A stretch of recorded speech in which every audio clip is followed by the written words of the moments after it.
एक लव्य study point में आपका स्वागत है। मेरा नाम सत्येंद्र प्रताप है और आज मैं आपको क्लास 11th के सेकंड चैप्टर का टॉपिक मौलिक अधिकार बताने जा रहा हूँ। हालांकि मैंने पहले पार्ट में मौलिक अधिकार का इंट्रोडक्शन दिया था। आपने अगर वो पार्ट नहीं देखा है तो आप वो ज़रूर देख लें क्योंकि बहुत इंपॉर्टेंट है। यहाँ पे हम देखेंगे कि मौलिक अधिकार कितने प्रकार के हैं और इन मौलिक अधिकारों के तहत कौन कौन से अधिकार हमको मिले हुए हैं। तो दोस्तों ये अनुच्छेद 14 से 18 आपको पहला अधिकार दिखाई दे रहा है, समानता का अधिकार। दूसरा अधिकार है स्वतंत्रता का अधिकार, अनुच्छेद 19 से 22। तीसरा है शोषण के विरुद्ध अधिकार, अनुच्छेद 23 से 24। चौथा है धार्मिक स्वतंत्रता का अधिकार, अनुच्छेद 25 से 28। पांचवा है सांस्कृतिक तथा शिक्षा संबंधित अधिकार, अनुच्छेद 29 से 30। और छठा है संवैधानिक उपचारों का अधिकार यानी अनुच्छेद 32। ये 6 अधिकार हैं और हमारे जो मूल संविधान में हमें 7 अधिकार दिए हुए हैं। सातवां जो अधिकार था संपत्ति का अधिकार, उसको हटा दिया गया था। ये सारी बातें मैं आपको पहले पार्ट में मैंने बताया कि कौन से अनुच्छेद के उसको हटा के कानूनी अधिकार बनाया तो कैसे बनाया, क्या सारी बातें थी वहाँ पे बताया था। मैं आपको यहाँ कुछ भी नहीं बता रहा। अब मैं यहाँ पे सीधा टॉपिक पे आता हूँ अपने। पहला जैसा कि अधिकार आप पढ़ रहे हैं इसमें समता का अधिकार, अनुच्छेद समता समानता एक ही है। समानता का अधिकार अनुच्छेद 14 से अनुच्छेद 18 तक है। आर्टिकल 14 में दोस्तों क्या कहा गया है कि विधि के समक्ष समानता। विधि मतलब कानून, यानी कि भारत के जितने भी नागरिक हैं सभी को कानून के समक्ष समानता मिलेगी, चाहे वो गरीब हो चाहे वो अमीर हो, किसी भी धर्म का हो किसी भी जाति का हो, उसके साथ कानून के सामने उसके साथ कोई भेदभाव नहीं होगा। तो ये अनुच्छेद 14 में दिया गया है। अनुच्छेद 15 आप देख पा रहे हैं स्क्रीन पे, धर्म, मूल वंश, जाति, लिंग या जन्म स्थान के आधार पर किसी के साथ भेदभाव नहीं किया जाएगा। दुकान में, होटल में, सार्वजनिक स्थान पे, ऐसी जगह पे उनको प्रवेश की अनुमति नहीं होगी। यह आर्टिकल 15 में बताया गया है।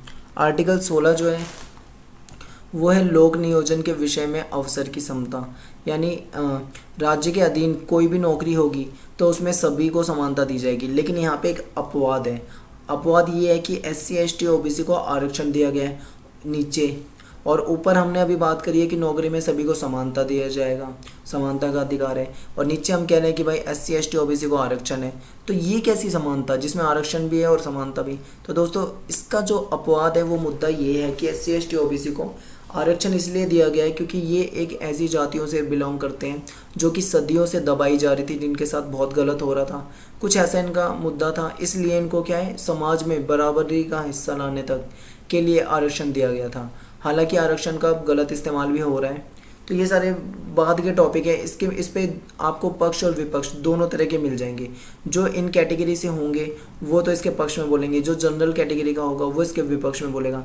ये हमारा मुद्दा नहीं है आरक्षण क्या है क्या नहीं है। मैं आपको सीधा नेक्स्ट टॉपिक में लाता हूँ। अगला टॉपिक है आर्टिकल 17, छुआछूत का अंत, यानी ये अस्पृश्यता जो थी उसमें उसको ख़त्म कर दिया गया था कि किसी के साथ छुआछूत की समस्या को नहीं देखा जाएगा। अगला है आर्टिकल 18, इसमें उपाधियों का अंत, यानी सेना और विद्या शिक्षा संबंधी सम्मान के अलावा कोई उपाधि सरकार नहीं देगी। जैसे कि आपने देखा होगा परमवीर चक्र हो गया, अशोक चक्र हो गया, भारत रत्न, ETC, ऐसे बहुत सारे जो उपाधियाँ हैं हमारी सरकार देती है। तो ये जो था ये समानता का अधिकार है, इसमें वर्ड लिया हमने। इसके बाद दोस्तों दूसरा जो है वो है स्वतंत्रता का अधिकार। मैं आगे ले चलता हूँ, आपको अगले पेज पे दिखाता हूँ स्वतंत्रता का अधिकार क्या है। जैसा कि आप अपनी स्क्रीन पे देख पा रहे हैं, मैं इसे हाईलाइट कर देता हूँ। अगला है ये स्वतंत्रता का अधिकार, अनुच्छेद 19 से अनुच्छेद 22 तक इसके बारे में कहा गया। आर्टिकल 19 में देखते हम क्या है, बोलने की स्वतंत्रता, यानी कि हम क्या है अपनी बातों को अपने विचारों को अभिव्यक्त कर सकते हैं, किसी को अपनी बातें बता सकते हैं, ये स्वतंत्रता है हमारी। शांतिपूर्वक बिना हथियारों के हम इकट्ठा हो सकते हैं। अगर हम बिना हथियारों के शांतिपूर्वक इकट्ठा हो रहे हैं तो हमें इसकी आज़ादी है। देश के किसी भी क्षेत्र में बसने की स्वतंत्रता है। इसमें एक अपवाद है जम्मू कश्मीर, यानी हम देश में किसी भी राज्य में घूम सकते हैं, किसी भी क्षेत्र में घूम सकते हैं, किसी भी क्षेत्र में बस सकते हैं, लेकिन सिर्फ जम्मू कश्मीर को छोड़कर। जम्मू कश्मीर में हम घूम सकते हैं, कुछ दिन हम वहाँ पे रुकना चाहें हम रुक सकते हैं, लेकिन अगर हम ये चाहें कि हम जम्मू कश्मीर में अपनी ज़मीन खरीद लें और वहाँ पे अपना परमानेंट मकान बना के रहने लग जाएं तो दोस्तों हमें ये परमिशन नहीं है। तो ये एक अपवाद है क्योंकि जम्मू कश्मीर में धारा 370 के तहत उसे विशेष राज्य का दर्जा मिला हुआ है और हमारे संविधान की सारी बातें नहीं चलती हैं उस पर, उसका संविधान भी हमसे अलग है।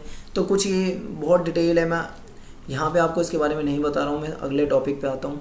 कोई भी व्यापार करने की स्वतंत्रता है। कोई भी व्यापार का मतलब दोस्तों कुछ कोई भी व्यापार करना शुरू मत कर देना। इसका मतलब ये है कि ऐसा काम हो जो कि कानूनन हो, यानी कि अगर कोई ड्रग्स सप्लाई करने लग जाए या कोई कुछ इलीगल काम करने लग जाए, गैर कानूनी काम करने लग जाए और बोले कि ये तो भाई मेरा मौलिक अधिकार है, तो वो बात गलत होगी। वो भी जो काम होगा जिसका कोई भी व्यापार करने का मतलब ये है कि आप कानूनी रूप से किसी भी रोजगार को चुन सकते हैं, बस वो गैर कानूनी ना हो। आर्टिकल 20 आप देख पा रहे हैं, अपराधों की दो सिद्धि से संबंध में संरक्षण। एक अपराध की एक बार सजा, अपराध के समय के कानून के अनुसार सजा, हाँ एक अपराध के लिए एक ही बार सजा मिलेगी। और सजा कौन सी मिलेगी? उस टाइम जिस टाइम पे अपराध किया है उस टाइम पे कौन सा कानून है उसी के अकॉर्डिंग सजा मिलेगी, ना तो उससे पहले के कानून में और ना उसके बाद के कानून के अकॉर्डिंग। तीसरा है, किसी को स्वयं के खिलाफ गवाही के लिए मजबूर नहीं किया जा सकता। यानी मान लो कि कोई आरोपी है और आरोपी पे दबाव बनाया जा रहा है कि गवाही दे और इस बात को मान, ऐसा नहीं किया जा सकता। कि मौलिक अधिकार है हमारा और हमें कोई जबरन हमसे ऐसा बुलवा नहीं सकता। आगे देखते हैं आर्टिकल 21। आर्टिकल 21 है प्राण और दैहिक स्वतंत्रता की संरक्षण, यानी कि हमें सेल्फ डिफेंस, अपनी जान बचाने के लिए जीने की स्वतंत्रता है। मान लो आप कहीं जा रहे हो, अचानक से कोई आप पे हमला कर दे, तो आप क्या करोगे? आप अपने आप को बचाने के लिए कुछ ना कुछ तो कदम उठाओगे और हो सकता है कि हाथापाई में आप उसको चोट भी पहुंचा दो। तो ऐसे में आप पे अगर कोई बात आएगी तो आप ये कहोगे मेरा मौलिक अधिकार था और मैंने अपनी जान बचाने के लिए मुझे ये करना पड़ा। तो ये सेल्फ डिफेंस बोलते हैं जिसे। और 22 है, आर्टिकल 22 कुछ दशाओं में गिरफ्तारी निरोध में संरक्षण, यानी कि गिरफ्तार व्यक्ति जो है उसको अधिकार है जानने का कि भाई उसे क्यों गिरफ्तार किया जा रहा है। वो पूछ सकता है कि भाई मुझे रीज़न बताओ कि आपने मुझे गिरफ्तार क्यों किया है, और 24 घंटे के अंदर उसे निकटतम जो भी उसका नज़दीकी मजिस्ट्रेट लगता होगा वहाँ का, उसके पास ले जाना जरूरी होता है। इसके बाद देखते हैं दोस्तों शोषण के विरुद्ध अधिकार। तीसरा अधिकार है ये, मैं इसे हाईलाइट कर देता हूँ और आप देखना इसे। शोषण के विरुद्ध अधिकार जो है ये है आर्टिकल 23 में और आर्टिकल 24 में। इसके बारे में हम पढ़ेंगे, देखते हैं कि कौन कौन सी बातें हैं। जबरन श्रम के लिए किसी को मजबूर नहीं किया जा सकता, यानी ज़बरदस्ती किसी के साथ किसी को मजबूर करके उसे कोई काम नहीं करवाया जा सकता। अगला है बाल मजदूरी नहीं कराई जाएगी। आपको पता होगा कि बाल मजदूरी बिल्कुल मना है और 14 साल से कम उम्र के बच्चों से और ख़तरनाक जगह पे तो काम करवाना बिल्कुल मना है। ख़तरनाक जगह जैसे चूड़ी बनाने की फैक्ट्री है, वहाँ पे केमिकल्स वगैरह निकलते हैं जिससे बच्चों को नुकसान होता है। पत्थर तोड़ने, जहाँ पे पत्थर भारी भरकम काम हो और वहाँ पे बच्चे को चोट लग जाए, या फिर कोई ऐसा इलेक्ट्रॉनिक्स या कोई भी ऐसा काम जिसमें जान को खतरा हो, वहाँ पे बच्चों को तो किसी भी हालत में नहीं लगाया जा सकता। और 14 साल से कम उम्र के बच्चों से काम करवाना इस तरीके के, ये सभी गैर कानूनी है। अगला है दास प्रथा, मनुष्यों का क्रय विक्रय। दोस्तों पहले ऐसा होता था, दास प्रथा होती थी कि गिफ्ट में दिए जाते थे दास, कि ये लो भाई ये गिफ्ट में इतने इतने दास दे दिए, सैकड़ों दास दे दिए। पहले ऐसा मुगल काल उससे पहले के टाइम पे होता था।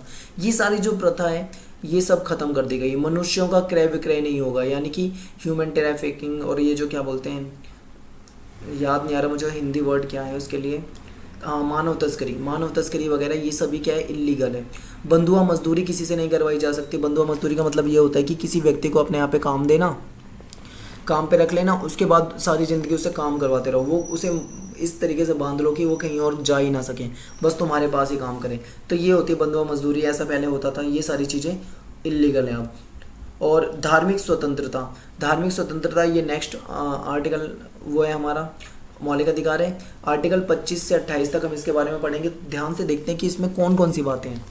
अपने धर्म को अपने तरीके से पालन करने का अधिकार है हमें, यानी कि हम अपने धर्म को अपने तरीके से मना सकते हैं। कोई भी धर्म हो हम अपने तौर तरीके से। धर्म बदलने का अधिकार है, अगर हम चाहें तो अपना दूसरा धर्म भी बदल सकते हैं अगर हमें कोई दूसरा धर्म अच्छा लगता है। धार्मिक क्रियाकलाप का अधिकार, कि हम धार्मिक क्रियाकलाप, आपने देखा यज्ञ होती है, पूजा होती है, सत्संग वगैरह होता है, और भी कई तरह के वो क्या बोलते हैं उसे, पूजा पाठ, कर्मकांड, यज्ञ, ऐसे बहुत सारी चीज़ें जो धार्मिक क्रियाकलाप हैं। अपने धर्म का प्रचार करना, ये सारी चीज़ें, इन सब की क्या है, इन सब का अधिकार है। पूजा पाठ कर सकते हैं, सत्संग, धर्म प्रचार, ये सारा मैंने आगे लिख रखा है, इसकी स्वतंत्रता है। हाँ, इसमें एक चीज़ ये है कि धर्म प्रचार करो, पर ऐसा ना करो दोस्तों कि अपने धर्म को तो तुम अच्छा बताओ लेकिन किसी दूसरे धर्म वालों के बारे में गलत बोलो। ये बात गलत हो जाती है, ऐसा करने का हमें कोई अधिकार नहीं है। ऐसे क्या होता है, हिंसा और दंगे भड़क सकते हैं कि दूसरे लोगों की भावनाओं को ठेस पहुँचती है।